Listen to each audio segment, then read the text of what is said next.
আমরা সেই ছবি দেখতে পেলাম। হিরণময় মহারাজ বলছেন যে মমতা বন্দ্যোপাধ্যায় কি করে আসবেন, কোন মুখে আসবেন, কিন্তু আমরা এই মুহূর্তে মঞ্চের ছবিটা দেখাই যে সাংস্কৃতিক অনুষ্ঠান সেটা শুরু হয়ে গিয়েছে এবং এই মুহূর্তে গীতা পাঠ শুরু হওয়ার আগে আমরা বেদ বাক্য উচ্চারণ দেখলাম এবং তার সঙ্গে সঙ্গে সঙ্গীত, এই মুহূর্তে সঙ্গীতের মাধ্যমে গোটা গোটা পরিবেশ মুখরিত করা তোলা হচ্ছে। এই মুহূর্তে সেই ছবি দেখতে পাচ্ছি।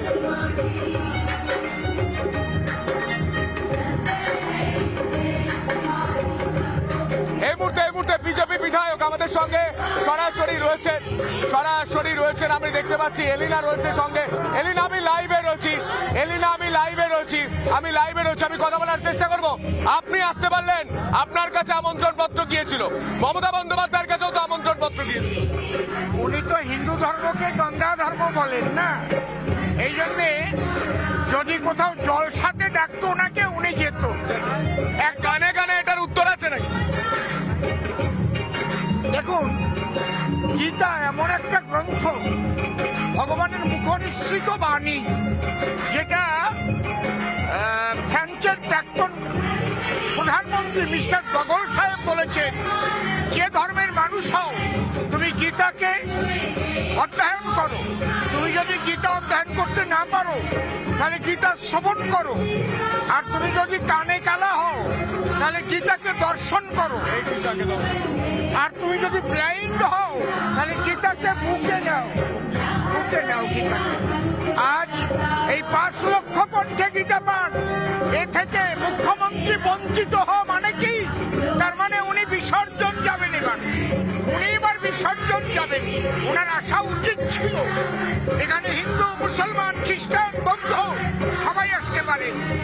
তাই আমার একটা গান আছে, গীতা শাস্ত্র ব্রহ্মস্ত্র একমাত্র সাধনে, গীতা শাস্ত্র ব্রহ্মস্ত্র একমাত্র সাধন ভজনে। ফ্রান্সের প্রধানমন্ত্রী বলেছে তাই, এসেছে দেখো লক্ষ লক্ষ ভক্তগণে। গীতা শাস্ত্র ব্রহ্মস্ত্র একমাত্র সাধন ভজনে। হরে কৃষ্ণ কৃষ্ণ হরে হরে, গীতা ঘরে ঘরে। এই বিষয় নিয়ে আমরা ছবি দেখাবো, কিন্তু বক্তব্য শোনাবো দিলীপ ঘোষের। দিলীপ ঘোষ কি বলছেন শুনবো।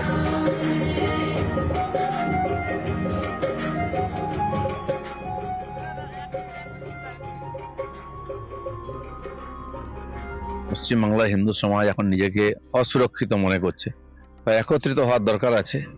আর গীতা এমন জিনিস, শুধু হিন্দু নয়, সারা বিশ্বের মুক্তির পথ।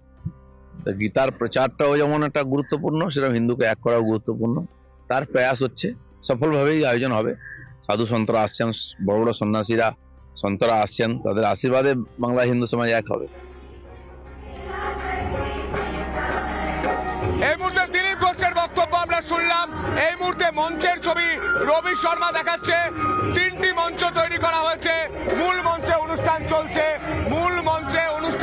এবং এই মুহূর্তে হিরণময় মহারাজ থেকে শুরু করে নির্গনন্দন মহারাজ তারা রয়েছেন এবং তার পাশাপাশি পাশের যে মঞ্চ সেটা সাধু সন্তদের করা হয়েছে, অর্থাৎ যারা গোবিন্দ ভক্ত রয়েছেন, কৃষ্ণ ভক্ত রয়েছেন, তারা এসে উপস্থিত হচ্ছেন।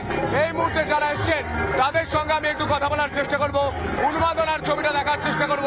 এই মুহূর্তে যারা এসছেন কথা বলার একটু চেষ্টা করি।